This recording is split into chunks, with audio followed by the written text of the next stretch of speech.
Hey guys, in this video we're going to go through the best warm-up for older golfers. Here we go. So warming up before golf or any sport or physical activity can be a good idea, okay? It could reduce the risk of injury, okay? And it could help improve performance as well. But also could help you just feel a little bit better too. So we're going to go through a 3-part warm-up, okay? Really simple. You can do this with no equipment or just a golf club. 3 parts. First part, okay, mobilizing, so dynamic stretches. Dynamic stretches are the best type of stretches to do in a warm-up. Now you can add some static stretches in if you really feel like you need to and that it'll help, but most of it should be dynamic. Secondly, okay, skill rehearsal. Okay, so when you hit some golf shots or at the very least make some golf swings. And then thirdly, okay, we want to try and do some maximal golf swings near the end of our warm-up. Okay, so we want to swing maybe a little bit faster, not aiming to hit a ball, but once we've hit some shots, we then want to swing just a little bit faster to potentiate, to get the central nervous system fired up and ready to swing as quick as we can within our comfortable limit. So just a few minutes of dynamic stretches to begin with. We're going to go from head to toe. Just going to show you a few reps, but you might like to start with, say, 10 to 20 reps of each. Okay, so we're going to ankles to begin with. So you're using a golf club for balance. You could use this around the back of your car or something if you're doing these in the car park. So bend, extend from the ankle. Okay, we could go in and out. Okay, and we could do circles around the back. Okay, and then clockwise and anti-clockwise. Next up, we could do some knee hugs. Okay, so knee to chest. Okay, and then we could go heels to bum, so just moving into and out of position, so we're not holding this for any period of time. Now we could go leg swings next for a little bit more sort of hamstrings, so just moving into and out of a good range of motion, okay, comfortable range of motion. Obviously the same other side. Now we could do out and across as well, just stretch inside leg, a little bit around the hips. Okay, and if you're feeling a little bit more adventurous, we could add a few squats in, which would be get the hips working and loosened up at the same time. Okay, so moving up, we could then do some trunk rotations, work on some rotation around the hips.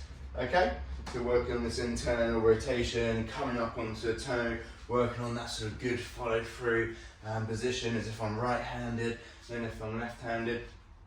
Okay, trunk rotations next, so feet planted this time, okay, feet not moving, working one side to the other. Then working on lateral flexion, so I'm reaching up over the top, okay, working, stretching down the sides into this lateral flexion, so a little bit of shoulder work too, reaching up overhead. Okay, next up we can tie maybe a couple of those into each other, so we could work on trunk and hip rotation all at the same time, just to get a bit more mobility, also feel just a little bit warmer. So next up, shoulders. Okay, we could go out and across, stretching upper back and around the front of the shoulders, chest too. Okay, we could do diagonal ones, working on different range of motion. We could obviously also do up overhead for a little bit more lats.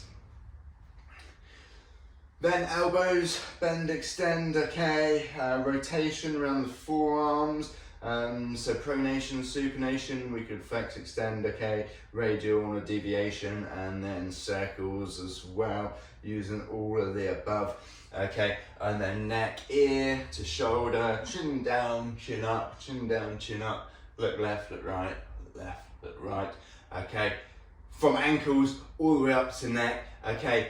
Really simple dynamic stretches, okay?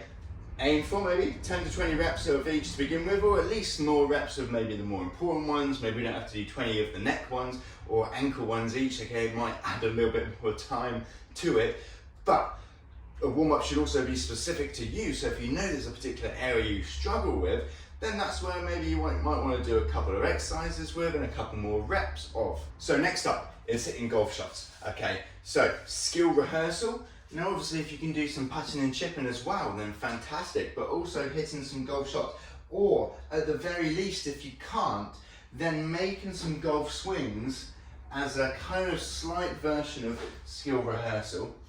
I found it not quite to be the same thing, okay, as being able to hit some shots, obviously on the driving range would be pretty awesome, but if you just have a golf net, then trying to hit sort of a mid-iron, a wedge and a longer iron, or at least some sort of wood would be great to loosen up with. Okay, so that's number 2. So lastly, maximal golf swings. So once you've hit your golf shots, or at least made some practice swings, okay, then maximal golf swings. So not looking to swing as fast as possible, but just looking to swing just a little bit quicker, okay, than what you did just hit your golf shots with, okay. So this will help then get you moving a little bit more, get a little bit warmed up, but also kind of help increase club head speed too. This can also help with them preparing the body, okay, to hit some shots at speed. And these only need to be a few miles an hour faster, okay? We're just looking to prepare you to play your round of golf, okay? We're not necessarily looking at this point, okay, to break some sort of speed record or improve club head speed. Lots as you'd maybe be looking to do that in training rather than just your warm-up. Thanks very much, guys. If you made it to this part in the video, thanks for watching. Don't forget to like the video and subscribe to my channel.